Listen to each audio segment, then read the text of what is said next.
natin ngayon, for sure, magugustuhan ito ng inyong mga kids. Ito ay ang tinatawag na cheesy potato balls. Pwede itong pang merienda, appetizer, or baon sa school. Tara, start na tayo!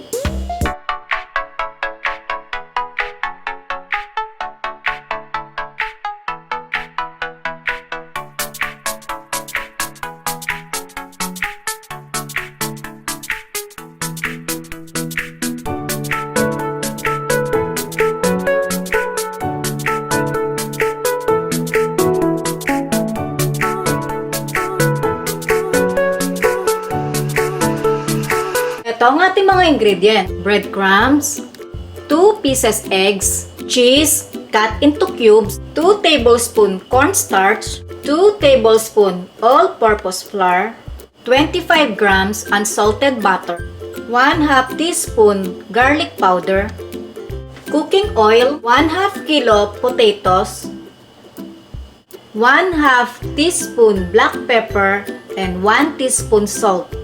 Ngayong ready ng ating mga ingredients, start na tayo. Una, balatan muna natin ang mga patatas. Gagamit ako ng peeler para mas mabilis.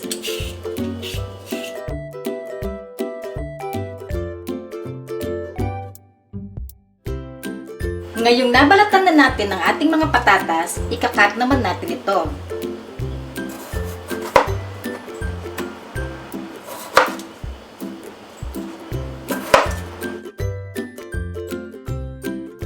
Next, babanlawan na natin siya. Ngayon, pakukuloyin naman natin ang mga patatas. Maglalagay tayo ng tubig.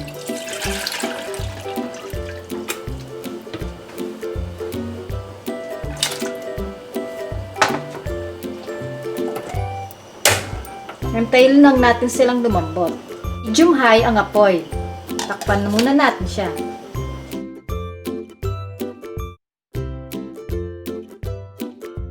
Since kumukulo na ang tubig, mag-a-add tayo ng salt. Kalahati lang ng ating salt. Yan. Haluin lang natin siya. Then, takpan ulit. Hanggang sa lumambot ang ating mga patatas.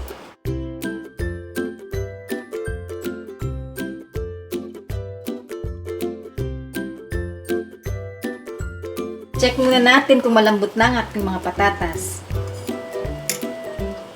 Ayan, since matigas pa, pakuloyin pa hanggang lumambot ito.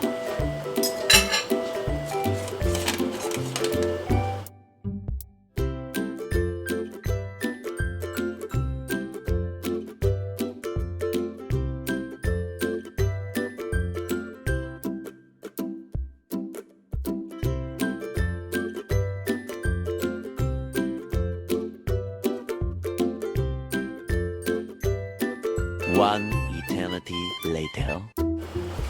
Check na natin kung malambot na. Ayan, malambot na sila. Lagyan na natin patayin ng apoy. Mas malambot na ang mga patatas, pwede na nating alisin at i-drain.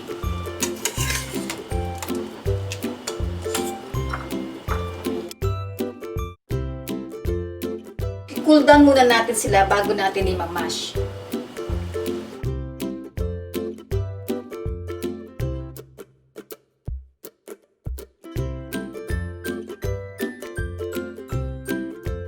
Ngayong medyo lumamig na ang ating potato, pwede na natin itong i-mash. Start tayo.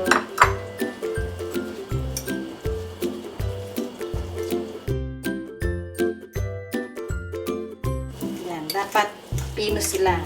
Pinong-pino. Maglalagay na rin tayo ng butter. Mix natin siya. Yung ating salt and pepper. Lagay na rin natin ng cornstarch.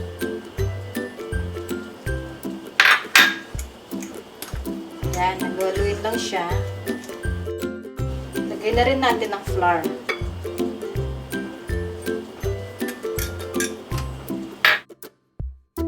Pwede pwede tayong gumamit ng gloves para ma-mix lahat ng ating linagay na condiments. Maglalagay din pala tayo ng garlic powder.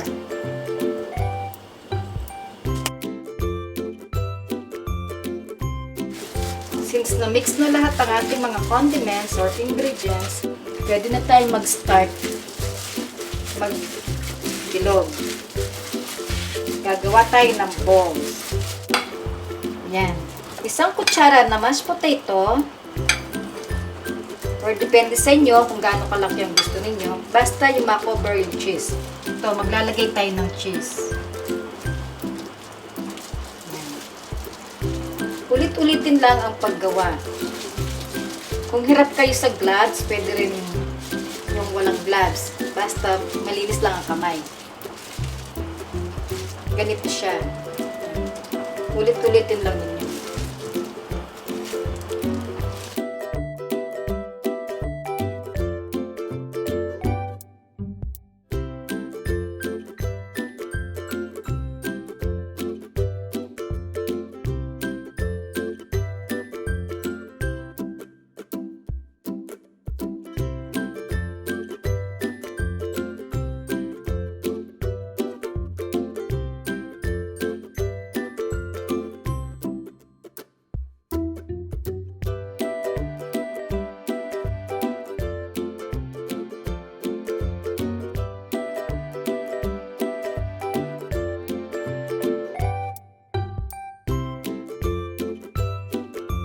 Ayan, tapos na tayo magmolde.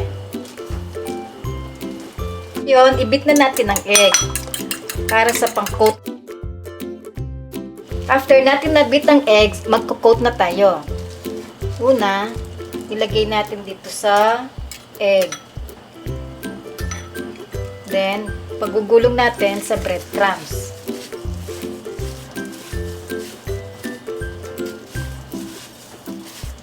Ulit-ulitin lang to hanggang matapos ang ating potato balls.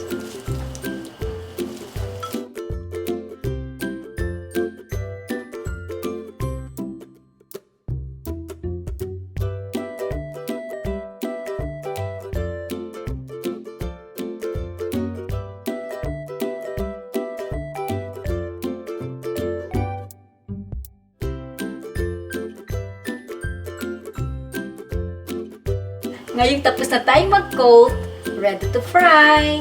Maglalagay na tayo ng cooking oil. As usual, kailangan deep fry sila para pantay ang pagkaluto. Ngayong mainit ng ating mantika, mag-start na tayo mag-fry. Dahan-dahan lang, low fire lang tayo para hindi mabibigla ang ating potato balls.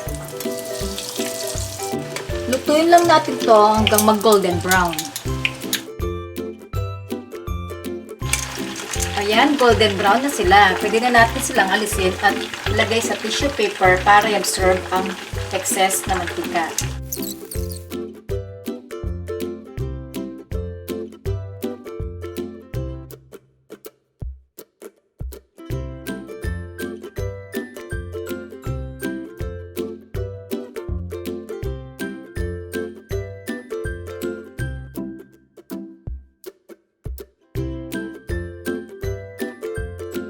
All done!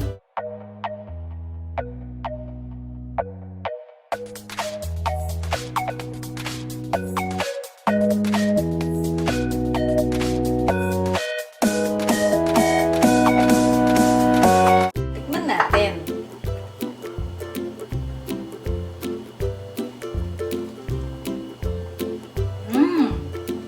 For sure, magugusto nito ng mga kids ninyo.